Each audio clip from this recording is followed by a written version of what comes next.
Hello and welcome to Two Cities Online. My name is Micah. I am the lead pastor of Two Cities, and today is our 6th year anniversary. Instead of doing a normal online service like we've been doing for months, today is going to be a conversation between me and Paul Haugen. And Paul and I had this dream of planting a church together years and years ago, and through a lot of different evolutions, it has come to be 2Cities.Church. This conversation is but a portion of our conversation. I edited it down to what you're gonna see today, but tomorrow it's gonna come out on our podcast and YouTube channel in full length, and there's lots of funny anecdotes and stories that I think you'd enjoy. So if you like today and you wanna hear more about what we talk about, I encourage you to watch that tomorrow. You'll find the link in our Facebook feed tomorrow, and if you are on our email list, we'll email it to you as well. You may be wondering why I'm standing at a park. Well, this is Dry Creek Park in Clovis. It's right on Clovis Avenue. And tonight at 5 p.m., we're bringing a taco truck out here to give you some free tacos. So come in person, bring your mask, bring a chair, socially distant, all the things so that we can enjoy each other's company in person. The first time in months. I'm so excited to see you here tonight at 5 p.m. Dry Creek Park. So instead of a big worship song set today and all those sorts of things, we're gonna get right into the conversation, and then Paul is gonna close us out with a special song. Let's get going. Well, thanks, Paul, for coming over and hanging out with me for a little bit.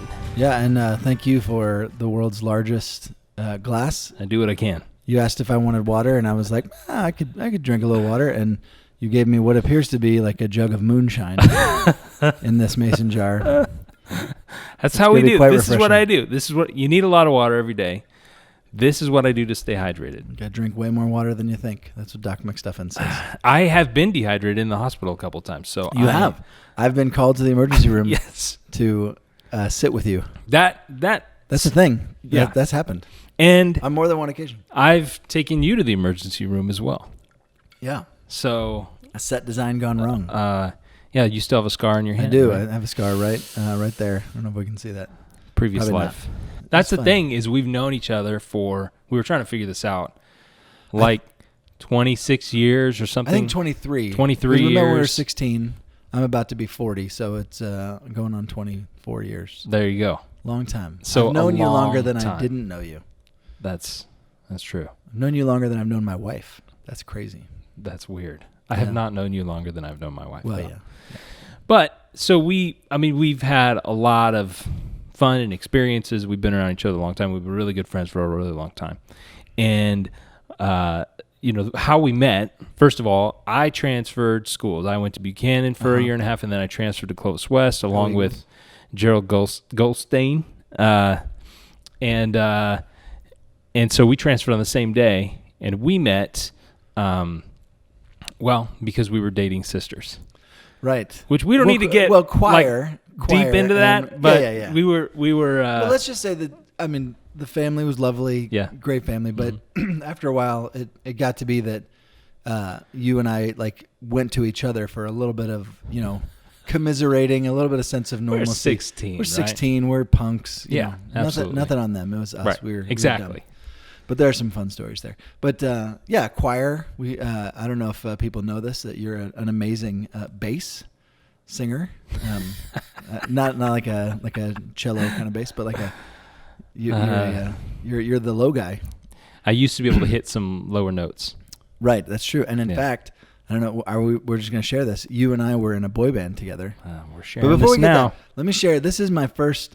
I was thinking about this earlier today. My first memory of hanging out with you, because we had dated sisters, and so we sort of saw each other in passing, and commiserated and all that stuff. But the first time we kind of hung out as proper chums, friends, right? Right. It was me, you, and I think John Grogg. Maybe it might have been Eric Medeiros. Shout out Eric. I can't remember, but it was another person in the car. Mm-hmm. And we were driving around in your was it your dad's or your mom's Impala? Yeah. Mm-hmm. This was when the Impala was remade and was it was a nice Impala ride. It was a very nice ride, and it had a sunroof. Moonroof. Yeah. Well, that's important. It was definitely a moonroof because we got one of those cheesy Seymour Buns dolls, like one of these prank dolls. If you're not familiar with this, it is like it's a guy who's got his hands like on his waist, right? And then there's a little like hose, and it goes down to a little ball, and you squeeze the ball, and he drops his pants to moon people, and his name is Seymour Butts or Buns, I can't remember. And so we drove around River Park. This is like when River Park was like brand new. Yeah, this it was like new. 98, 99. Yeah, it was the place to be. It was the place to be. And we drove around, and we would like have Seymour Buns like wedged into the moonroof. Like you open So it, it looked put him like he there. was standing. So he looks like he's just standing there. On the roof of the car. And then we would get people's attention, and then they would look, and we would, press the thing, down his pants would go, mooning people, and we drove away laughing. Little did we know, like, it was dark outside. They probably couldn't really even see. I do remember a couple of people, like at a stop sign or a stoplight, they roll up behind us, and so they're looking at it. What is that? And then, and he pulls because down. we right drove down Blackstone Avenue with Seymour Buns, letting it all hang out. Okay, and here's the thing. The reason we're kind of going into our history, right? And why we're talking so much about us, right? Because we're not all about us, right? We're about Jesus, right? True, okay. If you go all the way back, these friendship roots is what God started in the very beginning to eventually sprout out to all the different things that we've done together, including Two Cities. And so as we celebrate 6 years in this church, having launched 6 years ago, we're kind of backtracking and talking a little bit about how we developed to that point. So it was really immature. That's how it all started. Right, it all started. It's not like this. It wasn't a powerful prayer meeting or anything like that. No. It started with Seymour Buns. Actually, you know what? I was thinking about this the other day. Do you remember when there was it was a bonfire for Clovis West? It was like a homecoming or something. It was like a pep rally. Yeah, but it was outside, and there was a bonfire, which I don't think they can do anymore. I don't know. We were performing a song at that. Well, because they used to do at lunchtime, like they would have like just music out on the quad, and it was like Fridays or something. Yeah, like Fridays. And me and you and Gerald went up and sang a song together, and I barely knew the words, but I sort of knew the melody, and we sang it together, and it went over really well. It was a big hit, and so they asked us to come and sing at the bonfire, and it was the first time you realized that I had a lot of trouble hearing like pitch. You like pulled out a pitch pipe and we're like, here's where we're starting. Which if you like, for those that don't know, if you're going to sing in a group and do harmony, it helps if you're all in the same key. Right. Like it's sort of, so you can't all start in your own keys and it work out. I was singing the lead, because that's all I was qualified to do. And I could not, like, you would blow into your pitch pipe and I'm like, got it. Couldn't do anything other than that. And it was not, I remember it not being a great performance, but somehow from there, I think we were in 3 different keys. I think so. I think that's what it was. Gerald walked away halfway through it. He was like, I'm done. Like, I'm on the football team. I'm not doing this. Like, you guys are on your own. And somehow from there we decided, well, we should do this on a more regular basis. And because this went over so well. Like gangbusters. We should make this a thing. Right. So we formed a boy band. But then we got a manager, a local manager, Willie Ray Moore, who actually, are we naming names on this thing? I guess we are. It's on the internet. I guess so. He actually agreed to be on the Two Cities podcast at some point. Nice. Oh, we should have brought him in. We should have. Here he is, Ray. Wouldn't that be amazing? Welcome, someone who knows something. It's a so-and-so show reference for all you older upstreet parents. You got to watch so-and-so show with your kids.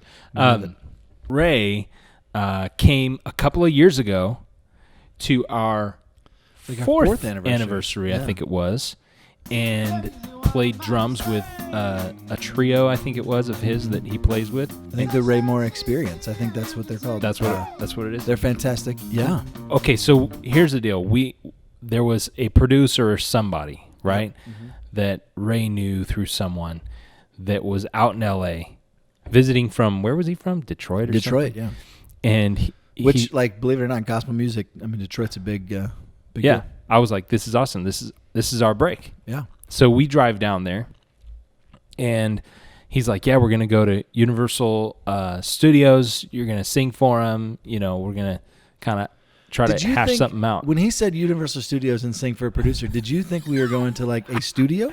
I thought like an office or something. I thought, yeah, cool. So we'll go to Universal City Walk or somewhere around there, but then there'll be like this suite somewhere that we meet him. Yeah. And he's in like this office that they gave him for the day since he's in town or whatever. Right. That's what I thought. That's what I thought I was walking into. We wound up singing for this guy in a parking garage. Which, hey, if you got a shot, you gotta take it wherever you're at. Frankly, again, I mean, we were good. Like the parking garage acoustics were. I mean, I remember finishing that and being like, we crushed that. Like when you're 19 years old and this is your dream, it's like this.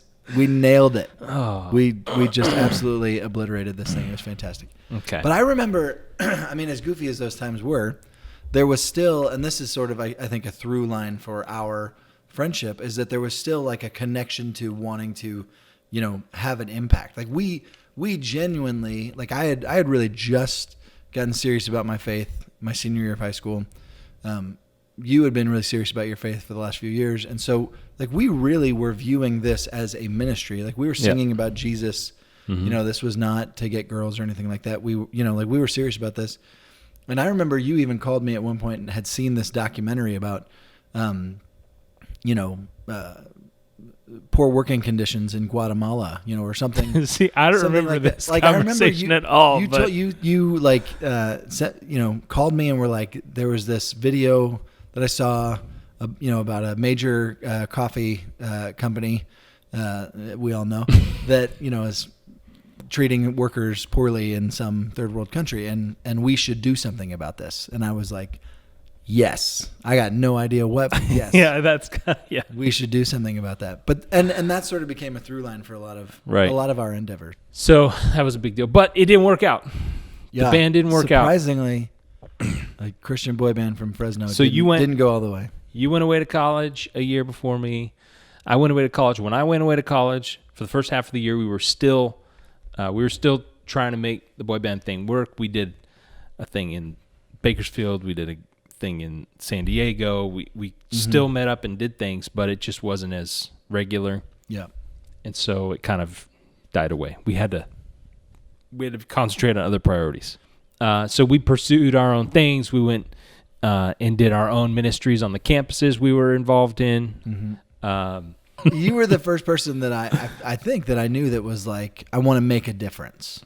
And that resonated with me. Like I don't think we knew what it was, right? We're trying to do a lot of different things.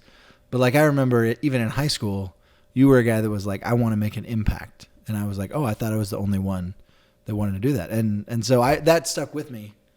So then fast forward several years later, I was, going into ministry and applying for jobs at churches. I applied everywhere for, 10 months all over the country, and finally found a church in Clovis where someone understood my resume and was like, hey, this matters. Right. And so we drove up to interview at Clovis Hills, and I got the job, Clovis Hills Community Church. And I remember calling you. We hadn't spoken probably in months. And I called you and was like, hey, don't laugh at me, but I'm moving back to Fresno.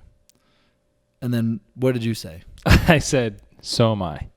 Yeah. Isn't that crazy? But what's crazy about that is, like, I don't know, 9 months earlier than that, or 10 months, or a year earlier, you called me and said... Yeah, these were, we talked twice in a year. Yeah. And the first time it was me telling you, hey, I'm going to ask Jen to marry me. And then you were like, that's funny. I'm going to ask Erica to marry me. Yep. And then we were like, oh, we got to plan this. We're both thinking August. And so you were like, we're thinking August 11th, right? 13th. Yeah, that's right. You're a day after. So August 13th. And I was like, great. We'll do August 20th. And then my mom couldn't do it for some reason. And so we moved it to the Friday before August 12th. So we missed each other's weddings because we were idiots. Well, mostly me, I guess. But I gave you the date. We locked it in, and then I changed it. And then you changed it. We would have been in each other's weddings. Well, having my mom there was more important than having you there. I guess. I suppose. So, whatever. But yeah. And then you guys ended up getting married on the beach in Malibu, like 10 minutes from where my dorm was. But it was in the summer, and so we were in Fresno. It was just a whole thing. Whole thing. Switcheroo. So so that happened. We got married. Everything's good. And then, like 9 months later, hey, don't laugh at me, I'm going back to Fresno. You were like, me too. We had both been in Fresno the same 4th of July weekend, interviewing at different churches. Both got the job. And then like you moved up a week before we did. And then we moved back. You came and visited us when you and Erica, when we were moving in. That was, I mean, I guess Jen and Erica had met before then, but that was like one of the first times that they had really met and chatted. We had to kind of kickstart their friendship. We did. We had to kind of force them. We had to keep saying like, hey, I'd like to hang out with Micah. Get coffee or whatever. Like, can you be friends with Erica? And now they text all the time. So what we did during that time when we were both in Fresno, Clovis, we were both newlyweds, we're both working at churches, believing anything's possible and we can do whatever, right? And we found a lot of camaraderie in being young punks in ministry, thinking we know everything. There was a lot of that, for sure. So we hung out all the time, Friday nights, whatever. We found camaraderie. We would hang out, and then eventually we were just like, you know what, this is really cool. We should actually just start a church together. So what was really interesting about that is that initially you felt a strong call to San Francisco, and I did not. Yeah, I remember feeling like, you know, when you're 26, 27, it's like everyone's a moron except for you, right? So so no one knows anything. Everyone else is a chicken. They're scared. And so I had created this narrative in my head, even though like I'm sure there are amazing church planting movements in the city of San Francisco. I'm sure there are people that, and we've met some that are doing amazing things. There are now, for sure. And doing unbelievable things in the city. I was convinced and kind of created this narrative in my head that the church had abandoned the city of San Francisco, that it was too homeless, too gay, too dirty, too, you know, whatever, right? And so that while the church was leaving and was too uncomfortable with walking into the mess, that we should be people that go and you know, share the love of Jesus with people. And wouldn't this be amazing? We could create this movement in San Francisco. And Jen and I were on board and we were like, I think we're going to do this. I think this is where God's moving. Right. And so we asked you guys, hey, you should come with us. What if we planted a church in San Francisco? And I think you guys laughed for like a minute and a half. Because you're like, we're not going to San Francisco. Yeah. We just moved back. Like, you know, we'd only been here for less than a year, I think. Maybe it's a little long. Okay. Anyway, we hadn't been here. We hadn't been back that long. And I just remember leaving and being like, well, I guess maybe they're not in, but God was doing some other things. Yeah. And I remember, you know, and you were like, and I think you could be the lead pastor. And I was like, I don't think so. You know, I was like, I'm in student ministry. I never want to leave student ministry. That's my gig. Which was naive because eventually everyone leaves student ministry because you can't keep up. Right. You can't keep up with all the students. Anyways. At some point, junior high kids stop being cute and they just become jerks. Yeah. So, but then Erica and I had prayed about it. We talked about it a bunch of times. And then one day I just remember we're doing the dishes. And I'm like, you know what? I think maybe we could go. Yeah. And maybe I could be. And so that was like, really? You think that? Really? You think that? We both felt that way. And so it started us down this road of discovery. Mm-hmm. So we started actually meeting. Our hangouts turned into, hey, let's grow together in our leadership skills. Let's listen to podcasts and do books together. Let's pray every week about what this could look like, which then led us to a vision trip, a little mini vacation / vision trip to San Francisco. Which was just a blast. I still think that's one of the best trips that I've ever been on. Like, we just went and kind of explored the city. You know, right. Like it was one of the first times I'd been to San Francisco, and it wasn't about like getting clam chowder in a bread bowl. It was, right. You know, or like seeing the Giants play. It was like, let's explore. Let's see what's out here. Let's ride public transportation as far as it'll take us. Go to every little portion of the city. Yeah. Let's go exploring. And so that's what we did. Yeah. And you know, we met with some people and we looked at, you know, some different things and thought about, you know, you had set up some of these meetings. And one of the meetings that you set up was with Andy Vomsteeg in Santa Rosa. And so we went up there and we went to church at New Vintage that morning. And then we had lunch with Andy afterwards. And I remember being like we walked into that church and I was like, this is what we should do. Like this is this is the kind of ministry that we should build. And what was it about? I mean, what was it about that because I had that same feeling, but if you could describe it. It felt like we were like they were doing they were doing church for unchurched people. Like they were doing church for people that didn't know Jesus. And so I don't know, like everything was designed for the guest in mind. Right. Everything was designed for,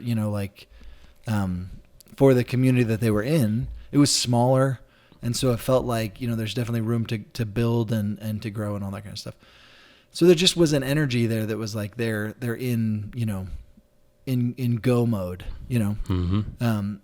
and then we went to lunch with Andy and he actually floated the idea like, hey, why don't you come and work here for a little bit? Right. We'll train you and then we'll send you out to plant. And, there were some twists and turns along the way, but yeah.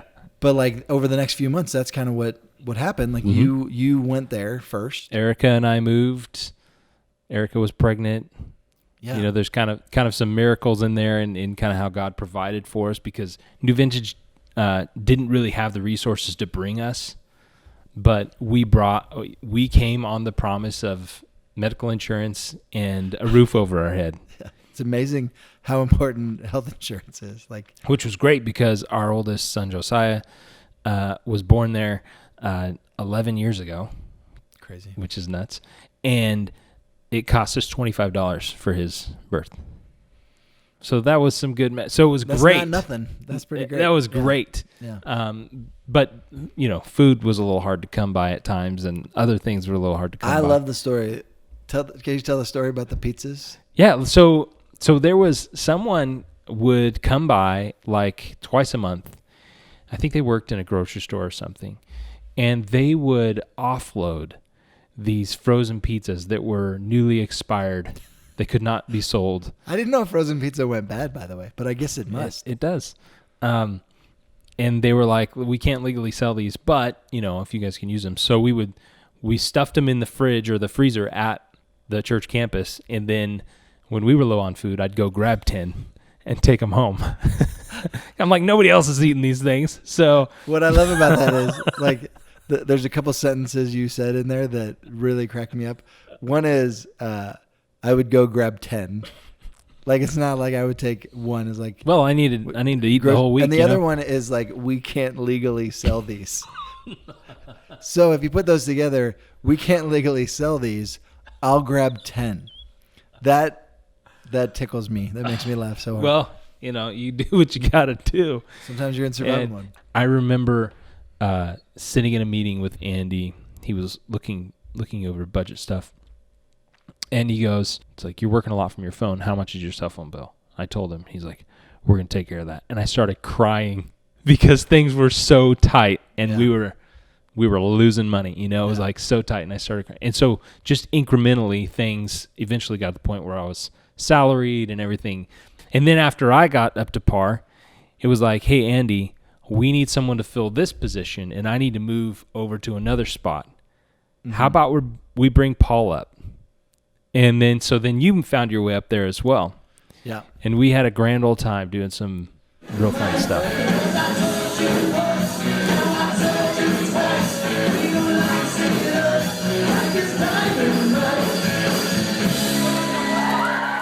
And I remember like when we finally, took that leap and made that move, I was like, okay, we're doing this within a couple of years, we'll be in San Francisco. Right. That was a plan. Because that was the dream. Like that was the dream that I was holding on to. Was like we're going to the city. That was the moral imperative, right? And so it was like, all right, we're doing this. And so as we got to Santa Rosa, as great as it was, I love the town, I love the church, I love the people. As great as it was like this isn't forever. We're here for a couple of years, and then we're going to San Francisco. And then we had a night of worship This was a defining moment. Yeah. I think you've told the story, but like we were at this night of worship. I was leading worship, and then we would stop playing, and then we would show these baptism videos. And there was this woman, Lori, who had come to the church.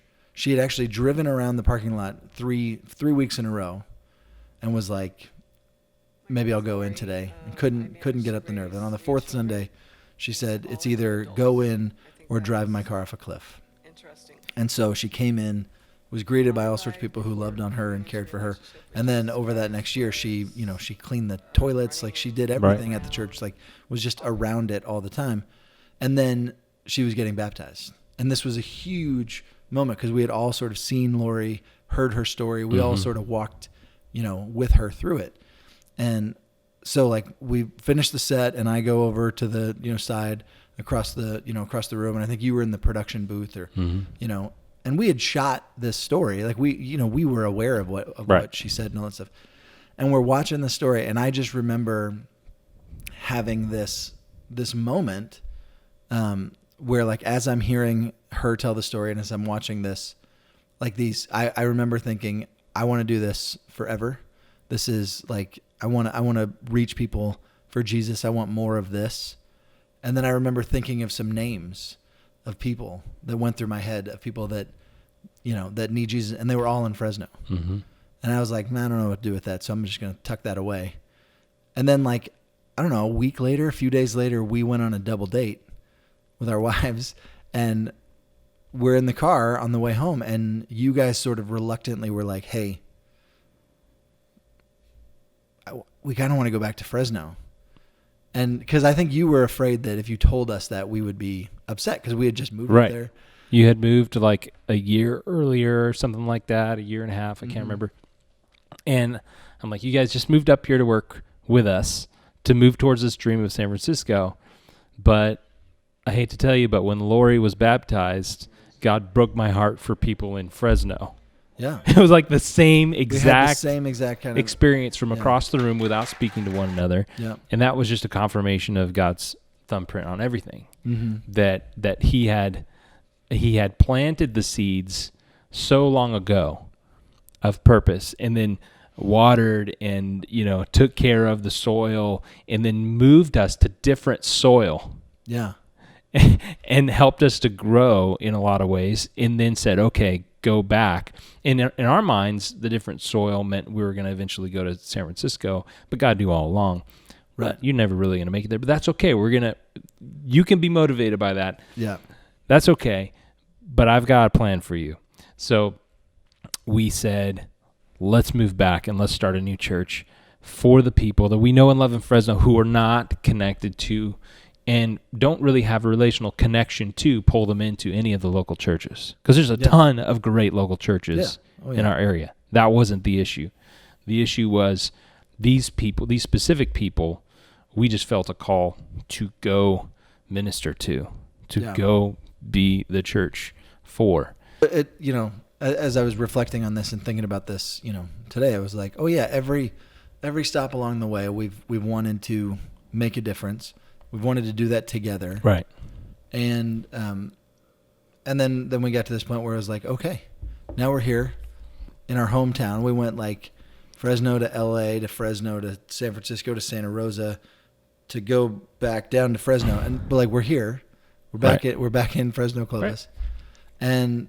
And so it's like, okay, now go. Now build this thing. There's been a lot of ups and downs with planting a church.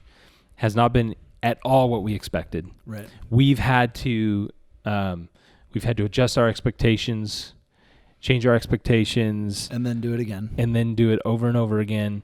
We've all mourned some of that. We've grieved some of that, but then there's been some really exciting things that God has done. And I think one thing that I've learned is to be really excited about the smallest thing. It's not so small, but it feels small. Be so excited about one story, 2 stories, 3 stories, whatever, individual stories. Yeah. So instead of, I never look at, okay, we've baptized X amount of people. I look at, we baptized this person. Yeah. We led this person to Christ. This person is growing in their faith and bringing their family to faith because of what God has done through us, not because of us, but because what He's done through us, because nothing is ours. We've done. Yeah, I mean, like there are stories, on that initial list, right? Like one of the people that you had on there was Eric Medeiros and Jamie, his wife at the time. Like Jamie was baptized at Two Cities. Yep. And and Eric's coming to Two Cities now. Like Eric's in my small group. Eric's in your small group. Like, and that's a whole nother story. I'll have Eric on the podcast sometime, and we'll tell some of that. I don't know if we'll tell everything, but we'll tell some of that story. Yeah. We were praying for my brother and his then wife Trish. Yep. And my nieces Hannah and Elise. That's right. And their marriage ended, but in that process, like Trish started coming, and that's where she met Tony, who's her husband now. And my nieces go to our church, right, and are like engaged. And it's this amazing thing of it's not this overwhelming tidal wave of large groups of people, but it's individual people. Like Donnie Bolton, I went to elementary school with, right, and hadn't seen him forever. All of a sudden, I walk into a small group here, and Donnie's here, and I'm like, Donnie got me a job where I work now. Yeah. And Donnie came to Jesus. He got baptized at Two Cities and has been one of our most faithful volunteers. And Amy runs children's ministry now. So it's it's this crazy thing of these individual lives, these individual people that have been in the process. I think looking back on it, there's one thing that I've learned. It's that there's absolutely a God, and I'm not Him, right? Like there's someone else in control. It's God, and He's taken us on this path that we could have never laid this out. Oh, no way. We would not have laid this out. Right. Why would you? We would have said, no. Yeah. I'm good. Thank you. Why would we have gone through this whole process? But here we are. And now, COVID comes, and I think we've sort of, I don't know, it's ingrained in our culture.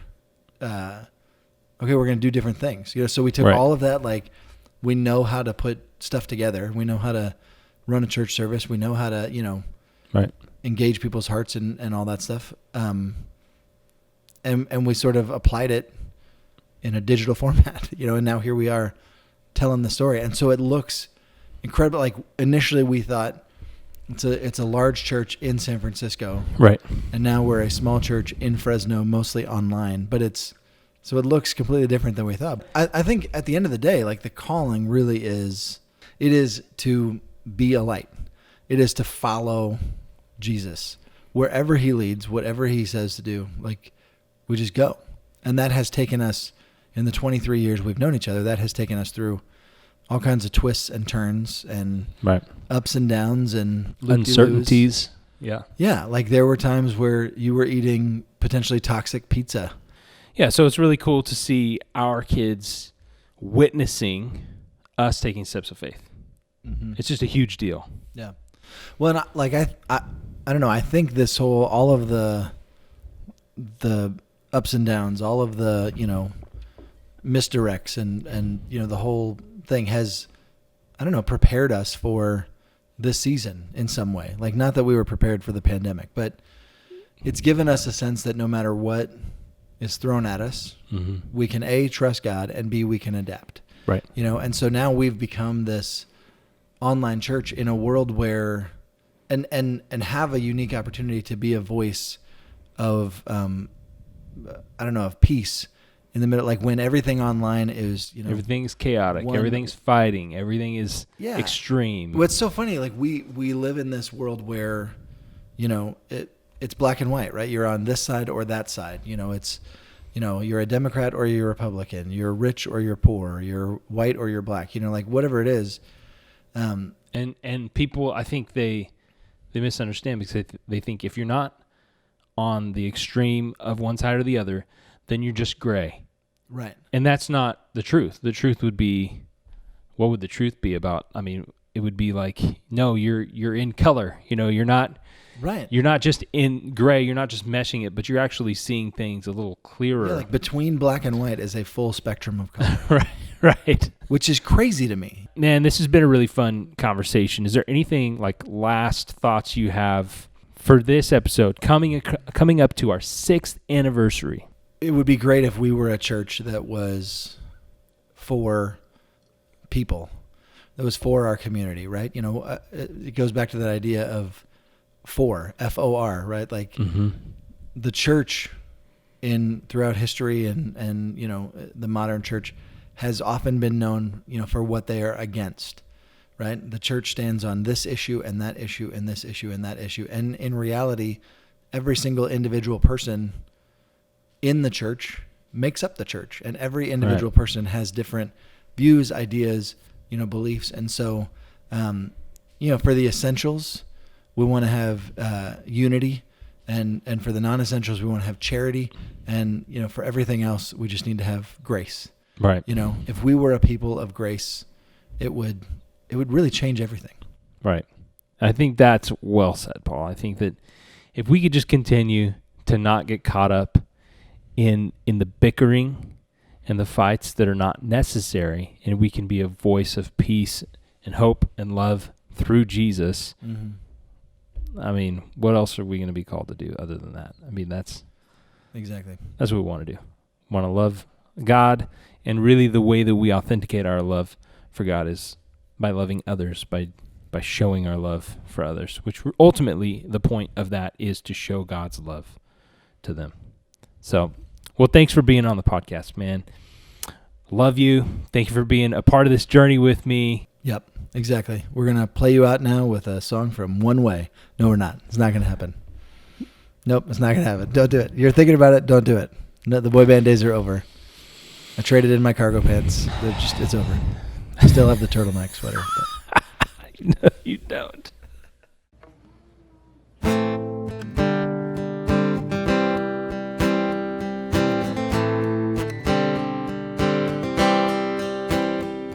In a time full of war, be peace. In a time full of doubt, just believe.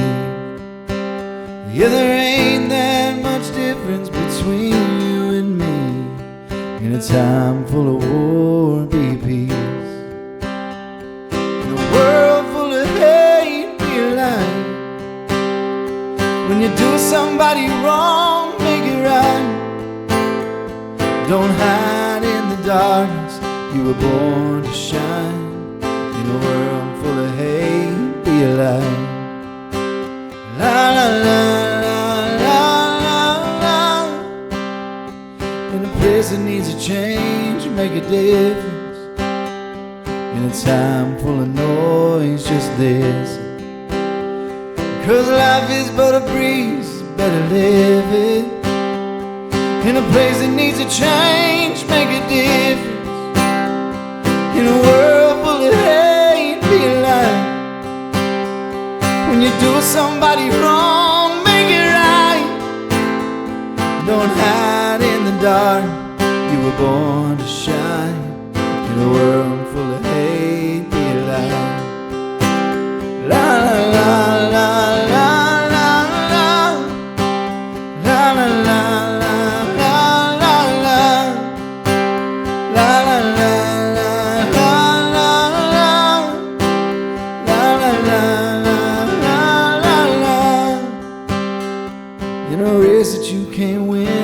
Slow it down.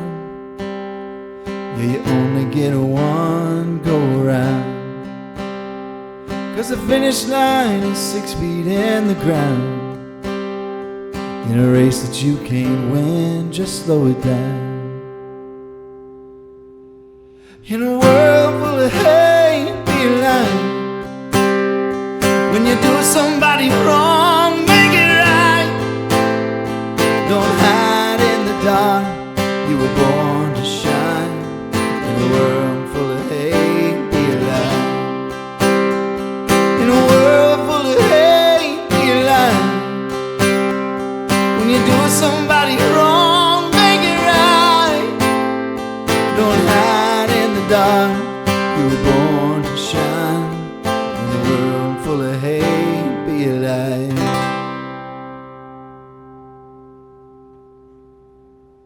Well, I hope that conversation was a fraction of how fun it was for Paul and I to have it for you to listen to. If it was a fun conversation for you, the full conversation will come out tomorrow.